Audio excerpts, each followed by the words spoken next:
অথই সাগরে যখন মানুষ ভেসে উঠে ডুবে যায়, তার কোনো আশ্রয় থাকে না, তখন একটা খড়কুটো পেলেও সে বেঁচে উঠতে চান। এই বাংলাদেশের জনগণ 53-54 বছর থেকে যে বিরামহীন গণতন্ত্রহীনতায় এবং কালা কানুনের আধিপত্যে সাগরের মধ্যে ডুবন্ত ছিল, বেঁচে থাকার আকুতি ছিল, জুলাই বিপ্লবের পরে এই সরকারের কাছে খুব বেশি আশা করে ফেলেছিল। এই আশাগুলোর মধ্যে একটি হচ্ছে যে অতীতের কালা কানুনগুলো এই সরকার বাতিল করে দেবে। এই সম্পর্কে আমরা অনেক কথা বলেছি, কিন্তু ওই কালা কানুনগুলোকে যদি ভূত মনে করেন আর এই সরকারকে ভূত তাড়ানোর সর্ষের তেল মনে করেন, তাহলে এখন মনে হচ্ছে সেই সর্ষের ভেতরেই ভূতের উপস্থিতি বিদ্যমান। যদি ভূত তাড়ানোর সর্ষেতেই ভূত থাকে, তাহলে প্রকৃত ভূত তাড়াবে কে? হ্যাঁ, আমি সুন্দরী মডেল তারকা মেঘলার কথা বলছি। তাকে রাতের অন্ধকারে পুলিশ এসে ধরে নিয়ে গেছে এবং রাতেই আদালত বসিয়ে তাকে 1974 সালের বিশেষ ক্ষমতা আইনে তাকে আটকাদেশ দেওয়া হয়েছে প্রায় 30 দিনের। এই যে আটকাদেশটা দেওয়া হলো, যে আইনে, সেই আইন দিয়ে বাংলাদেশে কালো আইনের যাত্রা পথ শুরু হয়েছিল। এই কালো আইনটা এখনো বহাল আছে, অথচ আওয়ামী লীগ সরকার যখন এই আইনটি করে তখন বিরুদ্ধবাদীরা ক্ষেপে উঠেছিল, তার প্রচন্ড বিরোধিতা করেছিল, শত শত রিট হয়েছে এই আইন নিয়ে। কিন্তু তারপর যখন যারাই ক্ষমতায় গেল, কেউ গিয়ে এই কালো আইনটা বাতিল করল না।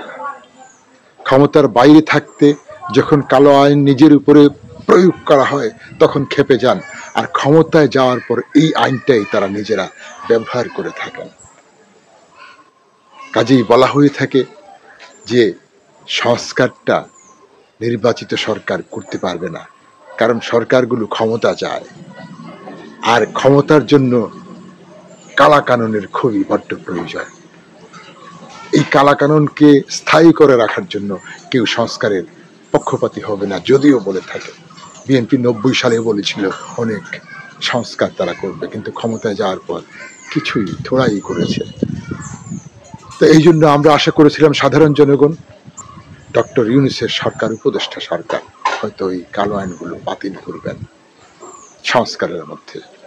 কিন্তু দেখা গেল এই সরকারের আমলেই 1974 সালের কালা কানুনের প্রয়োগ হচ্ছে। তাকে আটকাদেশ, ডিটেনশন দেওয়া হয়েছে।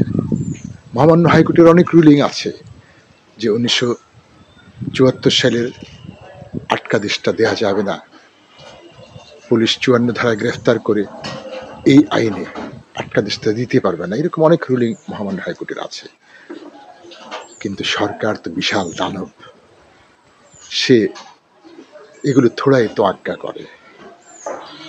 তো আমরা আশা করব, এখনো আমরা আশাবাদী এবং আশা করব যে এই অন্তর্বর্তী সরকার ব্যাপারে সচেতন হবে এবং 1974 সালের বিশেষ ক্ষমতা আইন সহ যত কালো আইন আছে সব আইন বাতিল করে জনগণের অধিকার ফিরিয়ে দেবেন। মেঘলার কথা বলছিলাম, মেঘলা সুন্দরী প্রতিযোগিতায় সুপারহিট হয়েছিল। সেই মেঘলার নাকি সম্পর্ক ছিল এক বিদেশি রাষ্ট্রদূতের সঙ্গে বা রাষ্ট্রদূত সম্পর্কিত কারো সাথে। সেই বিদেশের নির্ভরতা, সেই সম্মানটাকে উজ্জীবিত রাখার জন্য নিজের দেশের জনগণ অবলা এক নারীর উপরে এই আইনের প্রয়োগ আমাদেরকে ভাবিয়ে তুলেছে। আমরা প্রচন্ড ক্ষোভের সাথে এই সরকারকে বলবো, সংস্কারের আগে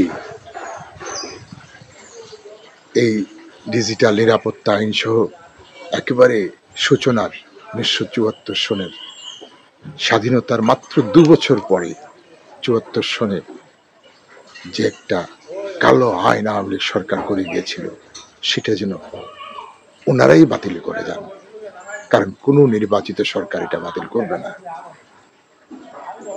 এই আইন বাতিল করলে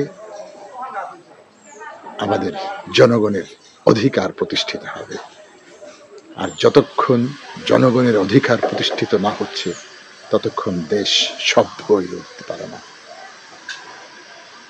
সকল কালো আইন বিবাদ যাক, সকল কালো আইন বাতিল হোক। ধন্যবাদ সবাইকে।